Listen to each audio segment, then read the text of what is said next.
of development relates to intellectual abilities such as attention यानी memory, attention Avdhan, memory, problem solving, imagination and creativity। लग नहीं रहा जैसे दिमाग से संबंधित बातें हो रही हो। अटेंशन कहाँ से देते हैं? दिमाग से भी अटेंशन पे कर पा रहे हैं आप। अगर ध्यान लगा पा रहे हैं, कहाँ से लगा पा रहे हैं? दिमाग से लगा पा रहे हैं हम, कॉग्निशन से लगा पा रहे हैं, अपने संज्ञान से लगा पा रहे हैं। मेमोरी की अगर हम बात कर रहे हैं तो मेमोरी भी हमारे दिमाग में ही है, ठीक। प्रॉब्लम सॉल्विंग की अगर हम बात करें तो वो भी एक कॉग्निटिव स्किल है, मेंटल स्किल है अगर हम बात करते हैं। इमेजिनेशन अगेन हम दिमाग से करेंगे। क्रिएटिविटी, रचनात्मकता, कुछ नया हम कहाँ से करेंगे? दिमाग से करेंगे, ठीक। तो हम कह सकते हैं कि ये कॉग्निटिव डोमेन से सिंपली संबंधित है, संज्ञानात्मक पक्ष से संबंधित है, जो मैंने पता नहीं कितनी बार हर एक मैराथन में आपको मिल जाएगा। जो बैचेस में लोग हैं, जिन्होंने फ्री कोर्सेज भी यूट्यूब पे प्लेलिस्ट में देखे, सबको ये बात पता है कि कॉग्निटिव डेवलपमेंट मतलब मेंटल स्किल्स का डेवलपमेंट, मानसिक क्षमताओं का विकास। अब मानसिक क्षमताओं में आपका थिंकिंग यानी सोचना, समझना, तर्क करना यानी thinking, problem solving, understanding, reasoning, imagination, memory, ये सारी चीजें आ जाती हैं, अटेंशन, है ना। तो मेंटल स्किल्स। अगर बात करते हैं सोशल डोमेन की, तो यहाँ समाज की बात नहीं हो रही। समाज से नहीं सोच रहे हैं आप, दिमाग से सोच रहे हैं। समाज दिमाग में ही है आपके, मतलब बाहर भी है, बट जो सोचने वाला एस्पेक्ट है वो दिमाग के अंदर है, ठीक। डेवलपमेंट के 4 प्रकार हैं, हमें पता है ये चीज, PCSE यानी फिजिकल, कॉग्निटिव, सोशल और इमोशनल डेवलपमेंट, राइट। आगे बढ़ेंगे नेक्स्ट क्वेश्चन की तरफ, ठीक है। सीटेट का नोटिफिकेशन कब आएगा? देखो कब आता है, जल्दी ही आना चाहिए क्योंकि जुलाई में मोस्ट प्रोबेबली एग्जाम आपका बनता है। क्वेश्चन नंबर 2 देखिए, Sana learn to hold a glass and a bottle before she could hold a pen और button her shirt. This example indicates that. यानी सना एक बच्ची है जिसने अपनी कमीज का बटन बंद करने से पहले या कलम पकड़ना सीखने से पहले क्या सीखा? ग्लास को पकड़ना और बॉटल को पकड़ना। यानी वो पेन पकड़ना सीखने से पहले बॉटल पकड़ना सीख गई। दैट मींस ग्रॉस और फाइन का हमें कॉन्सेप्ट याद आ रहा होगा। एक बार पोल में आंसर करके बताओ। बहुत बढ़िया। जो भी आपका कोई भी टेट एग्जाम है, कोई भी टीचिंग एग्जाम है, ये सेशन ऐसा बिल्कुल नहीं सोचना कि हर एक एग्जाम के लिए आप पूछें कि उसके लिए है कि नहीं है। ये वो टॉपिक्स हैं जो हर एग्जाम में आते ही हैं। किसी एग्जाम में कम मार्क्स में, किसी में ज्यादा में आते हैं, ठीक है बात।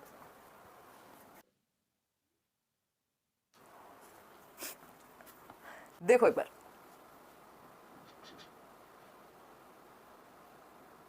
रोज क्लास हो गया 9:30 से। क्लासेस कम ही ले रही थी मैं, ऐप पे भी कमी चल रही थी। इवन सीटेट के बैच में कल से होगी क्लास शुरू आपकी, जो नए बैचेस हैं सीटेट के। देखो एक बार क्वेश्चन नंबर 2 देखिए, करियर विल ऐप पे देखिए, Sana learn to hold a glass. जो सना एक बच्ची है, उसने ग्लास को पकड़ना सीखा पहले, बॉटल को पकड़ना सीखा। किस चीज से पहले? इससे पहले कि वो अपनी शर्ट के बटन लगाना सीख पाती या फिर पेन पकड़ना सीख पाती। अब ग्रॉस और फाइन का तो यहाँ ऑप्शन है नहीं, है ना। यूनिडायमेंशनल होता है। यूनिडायमेंशन का मतलब हो गया एक आयामी। अगर एक ही आयाम है तो फिर इनकी तो बात ही नहीं होगी। डायरेक्शन ऑफ डेवलपमेंट इज सेफेलोकॉर्डल, यानी सर से पैर तक जाएगी। जो डायमेंशन है हमारी वो सर से पैर तक जाएगी। इसमें 40% आंसर ही सिर्फ सही आ रहे हैं। सर से पैर तक जाने में तो बच्चा पहले अपना सर संभालना सीखेगा, फिर गर्दन, फिर जो आपका टॉर्सो और बाकी बॉडी पार्ट, ठीक। तो इसमें ये बात तो चलेगी नहीं, ठीक। Direction of development of proximo distal, ये क्या है? अधोगामी है विकास, ये बात सही है। प्रॉक्सिमो डिस्टल कैसे है समझते हैं इसको। प्रॉक्सिमो डिस्टल क्या कहता है? Centre to periphery. सेफेलोकॉर्डल कहेगा सर से पैर और प्रॉक्सिमो डिस्टल कहेगा सेंटर टू पेरिफेरी, यानी केंद्र से बाहर की ओर। तो केंद्र से बाहर की ओर कब होगा भाई? अगर हम ग्लास पकड़ना सीख रहे हैं, यानी केंद्र से धीरे धीरे बाहर की ओर। के बच्चे का पूरा पहले अपनी आर्म्स पे कंट्रोल आएगा, फिर हाथों पे, फिर उंगलियों पे। तो हाथों पे कंट्रोल, दैट मींस बॉटल पकड़ ली, है ना।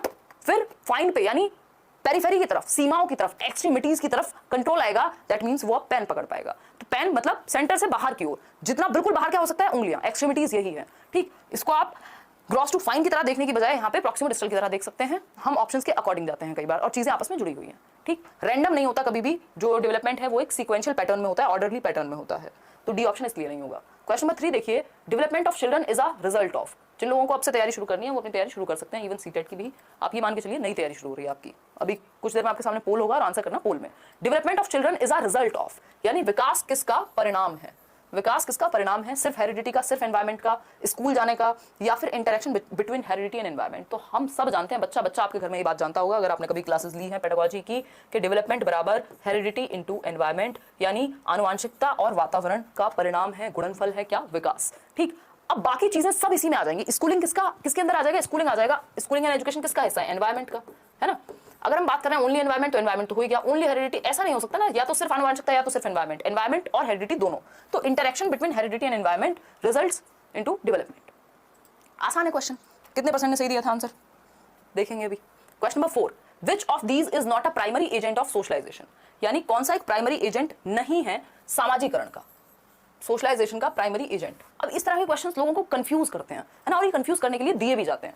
फैमिली नहीं है प्राइमरी का एजेंट, ऐसा तो कभी नहीं हुआ ना कि फैमिली प्राइमरी में नहीं आएगी तो कहां आएगी, ठीक। तो फैमिली तो हमेशा होगा, इसलिए तो हट गया। नेबरहुड नहीं है, हो भी सकता है नहीं भी। पीयर्स नहीं है, हो भी सकता है नहीं भी। लेकिन गवर्नमेंट तो निश्चित रूप से नहीं है। गवर्नमेंट कभी भी प्राइमरी का पार्ट हो ही नहीं सकती।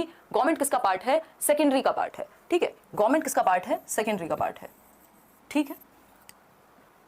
क्लियर है इतनी बात? प्राइमरी नहीं हो सकती गवर्नमेंट।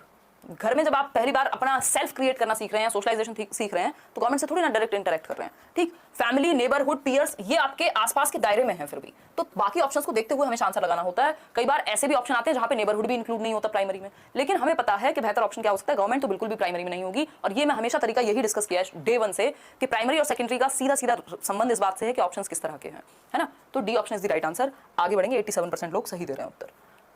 क्वेश्चन नंबर 5 देखिएगा एक बार। क्वेश्चन नंबर 5 देखिए, on the basis of children's responses to Heinz dilemma. Heinz dilemma के प्रति जो प्रति उत्तर दिए या रिस्पॉन्स दिए बच्चों ने, Lawrence Kohlberg has proposed specific developmental stages.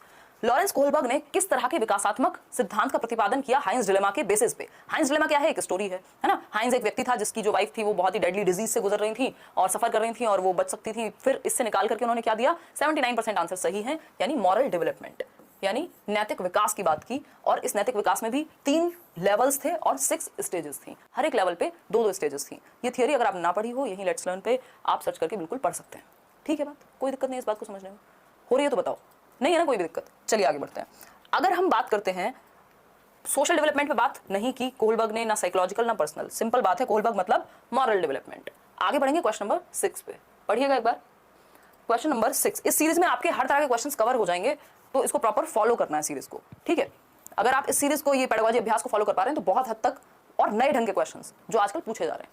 Question number 6 देखिएगा, 9 year old Leela classifies a collection of buttons according to their size. Button होते हैं ना, मान लीजिए शर्ट में बटन लगे हुए हैं, और भी आप बटन यूज कर रहे हैं घर में, कहीं अलग अलग जगह पे, कोट में लगा रहे हैं, कहीं और लगा रहे हैं, ठीक। तो 9 ईयर ओल्ड लीला, पहली बात तो एज पे फोकस करना है। कितने? 9 साल की बच्ची है लीला, जो क्या करती है? क्लासिफाई करती है, वर्गीकृत करती है कलेक्शन ऑफ बटन्स को। घर में जो मान लीजिए बॉक्सेस होते हैं ना, जो मम्मियों के या जो लोग भी यूज करते हैं, जिनको भी क्या कहते हैं हम, सिलाई बुनाई कढ़ाई आती है, तो वो बॉक्स में देख रही हैं, वो बटन है अलग अलग कलर के, मान लीजिए अलग अलग साइज के। तो साइज के अनुसार लीला ने बटन्स को क्या किया? क्लासिफाई किया, वर्गीकृत किया। इतनी जल्दी मत एंड करो। वर्गीकृत किया, और she then combines all groups of buttons and redistributes them on the basis of holes on them।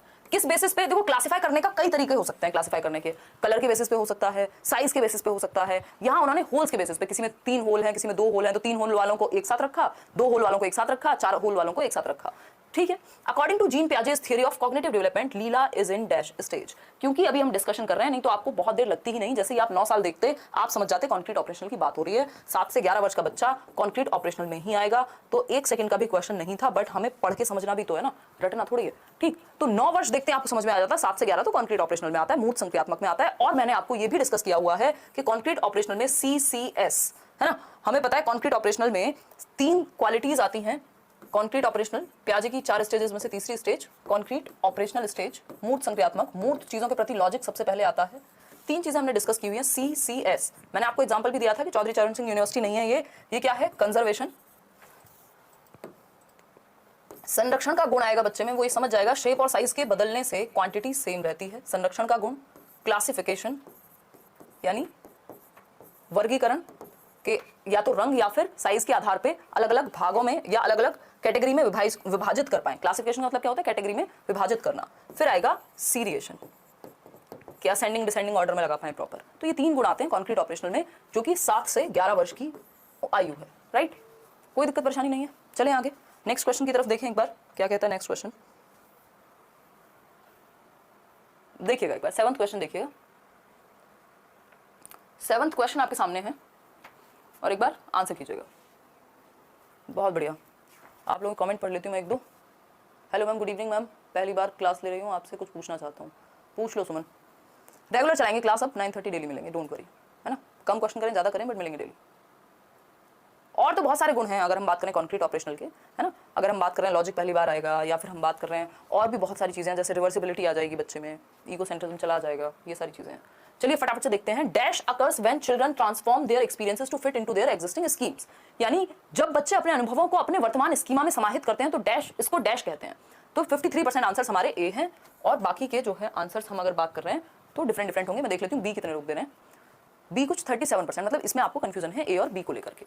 देखिए अगर हम समझते हैं इसको, dash occurs when children transform their experiences to fit into their existing schemas, यानी वो अपने अनुभव जब ट्रांसफॉर्म करते हैं अपने स्कीमा में फिट करने के लिए। देखो कोई भी व्यक्ति अगर किसी चीज को फिट करेगा, ऐड करेगा अपने स्कीमा में, स्कीमा क्या है? स्टोर हाउस ऑफ नॉलेज है, आपकी प्रीवियस नॉलेज, जो एग्जिस्टिंग नॉलेज है, जो ब्रेन में आपने इंफॉर्मेशन स्टोर की हुई है अलग अलग पॉकेट्स में, उसको हम स्कीमा कह रहे हैं, है ना। आपकी जो एग्जिस्टिंग नॉलेज है, जो आपका वर्तमान ज्ञान है, उसको हम स्कीमा कहते हैं, राइट। अब कोई भी चीज आप दुनिया में, मान लीजिए पेन भी देखेंगे तो ये आपकी रिप्रेजेंटेशन सेव करेंगे ना आप अपने दिमाग में, जरूरी थोड़ी एज इट इज, बिल्कुल इसको एज इट इज ही ऐड कर लेंगे। तो आपका जो अनुभव हुआ उसको जो आपने ऐड किया, इस ट्रांसफॉर्म से, इसको मैनिपुलेशन नहीं समझना है ट्रांसफॉर्म करने को, हिंदी में भी पढ़ लेना एक बार, क्योंकि ये ट्रांसफॉर्म वर्ड देख के मेरे दिमाग में भी एक बार को आया था कि यार ये तो एकोमोडेशन हो सकता है। क्यों? क्योंकि कुछ मैनिपुलेशन जैसा या एडजस्टमेंट जैसी बात तो नहीं हो रही है, बट सच ये है कि जब भी हम कुछ भी देखते हैं दुनिया में तो हम अपने तरीके से तो ऐड करते हैं ना, यहाँ पे चेंज करने की बात नहीं हुई। अगर हिंदी में पढ़ेंगे तो ये बात बिल्कुल क्लियर हो जाएगी। जब बच्चे अपने अनुभवों को अपने वर्तमान स्कीमा में समाहित करते हैं तो इसको क्या कहते हैं? एसिमिलेशन कहते हैं। अनुभवों को सीधा समाहित किया, सिंपल लिखा हुआ है हिंदी में बिल्कुल प्योर तरीके से। अगर ट्रांसफॉर्म में कंफ्यूजन हो रही है तब भी आप देख सकते हैं, A option is the right answer, ठीक है। चलिए, जब तक मैनिपुलेशन वर्ड यूज ना करे, एडजस्ट यूज ना करे, चेंज करना यूज ना करे, तब तक हम एकोमोडेशन की तरफ नहीं जाते, आगे बढ़ेंगे। हालांकि ये दोनों इतने क्लोज टर्म्स हैं, अगर देखा जाए तो एसिमिलेशन में एकोमोडेशन भी है, एकोमोडेशन में एसिमिलेशन भी है, अगर इसको वैसे समझेंगे डीप में तो। क्वेश्चन नंबर 8 देखिए, इसलिए हम फंडे अपनाते हैं जिससे कंफ्यूजन कम हो और नंबर मिल सके। लेव वाइगोस्कीज theory of cognitive development is called a dash theory as he argues that children's learning takes place in a context। यानी जो लेव वाइगोस्की की थियरी है उसको किस थियरी के नाम से जाना जाता है, ये हम बहुत बार डिस्कस कर चुके हैं। जब भी हमने वाइगोस्की की थियरी को डिस्कस किया है तभी हमने ये डिस्कस किया हुआ है कि इस थियरी का नाम क्या है, क्योंकि ये थियरी किसकी है? संज्ञानात्मक विकास की, कि बच्चे का संज्ञान, उसकी थिंकिंग, उसकी रीजनिंग, उसकी अंडरस्टैंडिंग, उसकी इमेजिनेशन, उसकी मेमोरी, उसका परसेप्शन, उसकी अटेंशन कैसे डेवलप होती है ना। थियरी किसके बारे में? संज्ञानात्मक विकास के बारे में, जिसकी बात प्याजी भी कर रहे हैं। लेकिन थियरी का नाम क्या है? साइकोडायनामिक किसकी थियरी है? सिगमंड फ्रॉइड की थियरी। बिल्कुल 85% लोग आंसर सही दे रहे हैं, फ्रॉइड की थियरी है। साइकोसेक्सुअल भी फ्रॉइड की थियरी है, ठीक है। बिहेवियरिस्टिक पॉइंट ऑफ व्यू में तो बहुत सारे लोग हैं, व्यवहारवादी, स्किनर, बेंड्यूरा तो बाद में कॉग्निटिविस्ट बन गए, तो स्किनर हुए, आपके पैवलव हैं। इसके अलावा अगर हम बात कर रहे हैं, हल हैं, थॉर्नडाइक हैं, और भी 1700 लोग हैं, मतलब 1700 से ज़्यादा ही होंगे आज की डेट में, तो जो behaviouristic point of view Watson है को फॉलो करते हैं या मानते हैं, ठीक। इनकी थियरी का नाम सोशियो कल्चरल अप्रोच है, सामाजिक सांस्कृतिक विकास का सिद्धांत है। मैंने आपको बताया है कि 3 चीजें महत्वपूर्ण मानते हैं वाइगोस्की, SCL, सोसाइटी, कल्चर और लैंग्वेज। यानी बच्चा संस्कृति से, समाज से इंटरेक्ट करके भाषा के माध्यम से, क्योंकि लैंग्वेज क्या है? एक टूल है, एक यंत्र है जिसके माध्यम से हम अपनी समझ का विकास करते हैं, ऐसा वाइगोस्की कह रहे हैं, राइट। आगे बढ़े नेक्स्ट क्वेश्चन की तरफ। लाइक शेयर करते रहना, खुशी खुशी डेली एनर्जी बना के रखेंगे अब से। क्वेश्चन नंबर 9 देखिए एक बार। क्वेश्चन नंबर 9 है, when a teacher adjust the support offered to a child to fit the child's current level. यानी टीचर क्या करता है जब एडजस्ट करे अपने सपोर्ट को बच्चे के करंट लेवल को फिट करने के लिए। यानी टीचर को हो सकता है बहुत कुछ आता हो सब्जेक्ट के बारे में, लेकिन वो अपनी सपोर्ट, कितना सपोर्ट करना है, किस स्टेप पे हेल्प करनी है, पूरा नहीं सॉल्व करके दे देना है, तो वो अपनी सपोर्ट को एडजस्ट करेगा बच्चे के करंट लेवल के अनुसार। एक बच्चा होगा जो 3rd स्टेप पे अटक रहा होगा, एक बच्चा होगा जो लास्ट स्टेप पे अटक रहा होगा, तो बच्चे के लेवल के अनुसार वो अपनी हेल्प को एडजस्ट करेगा, ठीक। And to help her reach her zone of proximal development. Proximal development क्या है? संभावित विकास का क्षेत्र की संभावना है, अगर आपको वहां हेल्प मिल गई। जैसे ये क्वेश्चंस आप कर सकते हैं, बस आपको थोड़ी सी हेल्प मिल जाए, तो ये क्या हो जाएगा? इसका फोल्डिंग कहा जाता है हेल्प की प्रोसेस को। वाइगोस्की की थियरी में हमने अच्छे से डिस्कस किया। जो लोग नए जुड़े हैं, जिन्होंने थियरीज नहीं देखी हैं, पहले प्लेलिस्ट में जाके थियरीज देखें, और नहीं भी देखनी है थियरीज, सिर्फ 4 घंटे की एक मैराथन है वो देख लीजिए, है ना। टाइप कर दीजिएगा, 4 घंटे की एक मैराथन है CDP की, वो देख लीजिए, आपको क्वेश्चंस भी समझ में आने लग जाएंगे। मैं बहुत सारे जो रेफरेंसेस दे रही हूँ थियरी के, वो भी समझ में आने लग जाएंगे। चलिए आते हैं फटाफट से, समझते हैं क्वेश्चन कहता क्या है। अगर हम बात करते हैं तो ये सिंपल है, using cooperative learning may be demonstrating inter subjectivity. भाई सिंपल बात है, स्कैफोल्डिंग द चाइल्ड, मचान, है ना, पाड़ कहते हैं जिसको हम। स्कैफोल्डिंग क्या है? टेम्परेरी हेल्प है, टेम्परेरी हेल्प है, ठीक। Cognitive conflict in the child, जी नहीं, ठीक है, द्वंद्व नहीं है, हेल्प है। आगे बढ़ेंगे। स्कैफोल्डिंग क्या है? अगर हम बात करते हैं, वो देखते हैं ना आप, जब घर बनते हैं तो लोग पाड़ बांधते हैं, या उसको बहुत अलग अलग जगह पे शटरिंग बोल देते हैं लोग, उसको एग्जैक्टली स्कैफोल्डिंग कहते हैं। क्यों? क्योंकि वो जो आपका काम करने वाला व्यक्ति है जो पेंट करेगा आपके घर पे, वो स्कैफोल्डिंग की मदद लेगा, उस पाड़ की मदद लेगा, उस पे चढ़ के ही वो पेंट कर पाएगा या घर बना पाएगा। तो वो स्कैफोल्डिंग क्या? टेम्परेरी हेल्प है, हमेशा तो नहीं लगा रहता, जब घर बन गया तो हट गया, दैट मींस टेम्परेरी हेल्प है। तब तक ही उसको यूज करते हैं जब तक जरूरत है, ठीक, जहां जरूरत है। आगे बढ़ेंगे क्वेश्चन नंबर 10 पर, देखिएगा एक बार। क्वेश्चन नंबर 10 क्या है भाई? क्वेश्चन नंबर 10 है, इन अ प्रोग्रेसिव क्लासरूम, एक प्रगतिशील कक्षा कक्ष में, teaching is text book centric. प्रगतिशील समझते हैं ना, जॉन डुई का नाम याद आ रहा होगा। क्लास की अगर हम बात करते हैं तो चाइल्ड सेंटर्ड क्लासरूम, यानी व्यक्ति परक, या हम कहें बाल केंद्रित कक्षा कक्ष। प्रोग्रेसिव क्लासरूम 3 चीजों को मेनली मानता है। अगर हम बात करें, पहले आप आंसर कर लो, फिर मैं बताऊंगी वो 3 चीजें कौन सी हैं। Teaching is text book centric, नहीं, बच्चे को सेंटर में रखना है, टेक्स्ट बुक को नहीं। Emphasis is placed on summative assessment, assessment focus नहीं होता। Learners play an active part in their learning. भाई डुई तो, जॉन डुई तो कहते हैं लर्निंग बाय डूइंग, करके सीखना। तो जहां बच्चा एक्टिव है, वैसे भी कोई भी अगर ऑप्शन में आप फंसते हैं तो फोकस कीजिएगा जिस ऑप्शन में बच्चा ज्यादा एक्टिव है वो सही उत्तर होगा आपका, ठीक है बात। डी ऑप्शन है, teachers uses rewards and punishment to direct children's learning. ऐसा नहीं होता प्रोग्रेसिव क्लासरूम में। अगर मैं प्रगतिशील शिक्षा की बात करूं तो जॉन डुई कहते हैं, या इन जनरल प्रोग्रेसिव क्लासरूम जिन चीजों का ध्यान रखती है वो है कि बच्चा बाय नेचर क्यूरियस होता है, जन्म से ही जिज्ञासु होता है। यानी हर बच्चे में जिज्ञासा है, अगर जिज्ञासा को मार रहे हैं तो हम लोग मार रहे हैं। ठीक, जिज्ञासु है क्योंकि वो 4 क्वेश्चन पूछेगा, आप कहेंगे अरे चुप हो जाओ। ठीक, वो बाय नेचर क्रिएटिविटी की क्षमता है उसके अंदर, क्रिएटिव है यानी रचनात्मक होगा, कुछ नया करने की क्षमता उसके अंदर होती है ना। और थर्ड चीज है आपकी innate ability to learn. Innate ability to learn यानी सीखने की आंतरिक क्षमता होती है हर किसी में, ये कह सकते हैं एबिलिटी टू लर्न। जैसे मुझे एक शब्द से बड़ी दिक्कत होती है, जब भी कोई कहता है ना मेरे बस का नहीं है, मेरे से नहीं होगा, ट्राई किया आपने, भाई सीखने की क्षमता हमारे अंदर इनेट है तो सीख लेंगे, अभी नहीं पता तो सीख लेंगे, नहीं होगा क्या होता है ना। तो इनेट एबिलिटी टू लर्न, आंतरिक क्षमता है भाई सीखने की, आंतरिक क्षमता सीखने की, राइट। ठीक, तो इस बात को हमें मान के चलना है कि all children have innate ability to learn, they are curious by nature, जिज्ञासु होते हैं और क्रिएटिव होते हैं। तो हम कह सकते हैं हर एक बच्चा सीख सकता है, बजाय कि उसको सही एनवायरनमेंट या सही सपोर्ट या हम कहें क्यूरियोसिटी उसकी बिल्ड की जाए। तो आगे बढ़ेंगे नेक्स्ट क्वेश्चन पे। तो सी ऑप्शन यहां सही था, जहां पे बच्चा एक्टिव था।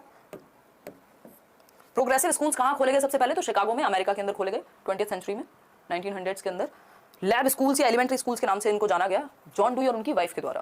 क्वेश्चन नंबर 11 देखिएगा एक बार। Intelligence refers to the ability to recognise and respond appropriate to the moods, temperaments and intentions of others. यानी कौन से प्रकार की बुद्धि है जिसके अंदर क्षमता आती है कि आप दूसरों के मूड को, दूसरों के टेम्परामेंट को, उनकी इंटेंशन को समझ पाएं कि सामने वाले का मूड कैसा है उस तरह की बात करें। ऐसा नहीं है कि हम अलग मूड में, सामने वाला अलग मूड में, फिर लड़ाइयां होती हैं। टेम्परामेंट कैसा है, कुछ लोग होते हैं ज्यादा गुस्से वाले होते हैं, कुछ थोड़ा सा जल्दी नहीं फैलते। इंटेंशन क्या है, मतलब कोई बात अगर कही गई है तो किस इंटेंशन से कही गई है। ठीक, तो ये इंटेलिजेंस कौन सा प्रकार है बुद्धि का? गार्डनर को याद कीजिए जो 8 प्रकार की बात करते हैं बुद्धि की, है ना। इंटरपर्सनल है, इंट्रा है, या स्पेशल है, लॉजिकल है। लॉजिकल से तो हट ही जाएंगे, ये लोगों से संबंधित है, तो या तो इंटर होगी या इंट्रा होगी। इंट्रा मतलब होता है स्वयं, सेल्फ, जो खुद के मूड, खुद की इंटेंशन, खुद के टेम्परामेंट को समझे, वो इंट्रापर्सनल इंटेलिजेंस रखेगा। लेकिन 2 या 2 से अधिक लोगों की जब बात आती है तो इंटर की बात आती है। जैसे इंटर स्टेट की बात करते हैं ना हम, या इंटरनेशनल की बात करते हैं, यानी 2 या 2 से अधिक देशों के बीच। तो मतलब दूसरों की, अदर्स को समझने की जो इंटेलिजेंस है उसको इंट्रापर्सनल, अंतर व्यक्तिक कहते हैं, जो आपके काउंसलर में हो सकती है ना। A option is the right answer, even teachers में हो सकती है। A option is the right answer. आगे बढ़ेंगे नेक्स्ट क्वेश्चन की तरफ। नेक्स्ट क्वेश्चन क्या है? National education policy 2020 proposes that, यानी जो नई शिक्षा नीति है हमारी 2020 की, वो क्या प्रपोज करती है? पहला ऑप्शन है children in primary grades should be taught in home और लोकल लैंग्वेजेस, यानी जो प्राइमरी ग्रेड के बच्चे हैं उनको मातृभाषा में या घर की भाषा में या लोकल लैंग्वेज में सिखाया जाना चाहिए। हाँ, जितनी भी पॉलिसीज आई हैं आज तक, चाहे वो पुरानी एजुकेशन पॉलिसी हो, चाहे वो त्रिभाषा सूत्र हो, 3 लैंग्वेज फॉर्मूला 1964 के around, Kothari commission even was saying the same thing. अगर हम बात करते हैं तो कह सकते हैं कि होम लैंग्वेज या मदर टंग में। होम लैंग्वेज का मतलब क्या है? जिसके घर में जो भाषा बोली जा रही है ना। आप जबरदस्ती बच्चे को बाधित करेंगे अगर, तो क्या होगा? इंटरेस्ट खत्म हो जाएगा, अपने आप को एक्सप्रेस करना बंद कर देगा। बी ऑप्शन है there should be one uniform language of instruction, यानी सिर्फ एक भाषा होनी चाहिए, चाहे हिंदी चाहे इंग्लिश। अब एक भाषा कैसे होगी? जब बच्चों के घरों में अलग अलग भाषाएं बोली जाती हैं तो वो एक भाषा से आप कैसे बांध सकते हैं उनको? स्पेशली प्राइमरी लेवल पे तो बिल्कुल नहीं है, हायर एजुकेशन आप किसी एक लैंग्वेज में रख सकते हैं। फिर है C option, teacher should be discouraged to use a bilingual approach, यानी शिक्षकों को हम क्या करें? डिस्करेज करें, हतोत्साहित करें कि वो बाइलिंगुअल अप्रोच यूज करें। मतलब उनको बाइलिंगुअल यानी 2 भाषाओं का यूज करना है, ये भी प्रॉब्लम है। आपको तो उस भाषा का यूज करना है जिसमें बच्चा कंफर्टेबल हो। आगे बढ़ेंगे, multilingualism should be heavily discouraged, यानी बहुभाषिता को आप डिस्करेज करें, यानी बढ़ावा ना दें, बिल्कुल भी नहीं है ऐसा। मल्टीलिंगुअलिज्म को हमेशा बढ़ावा दिया जाएगा। यूनिटी इन डाइवर्सिटी की बात होती है, एक क्लास में बहुत तरह के बच्चे होते हैं तो वो कई भाषाएं बोलेंगे, तो बहुभाषावाद को महत्व है। Children in primary grade should be taught in home और लोकल लैंग्वेज, यानी घर की भाषा में, मातृभाषा में, जिसमें वो सबसे ज्यादा कंफर्टेबल है ना। मातृभाषा क्या होगी? जो आपके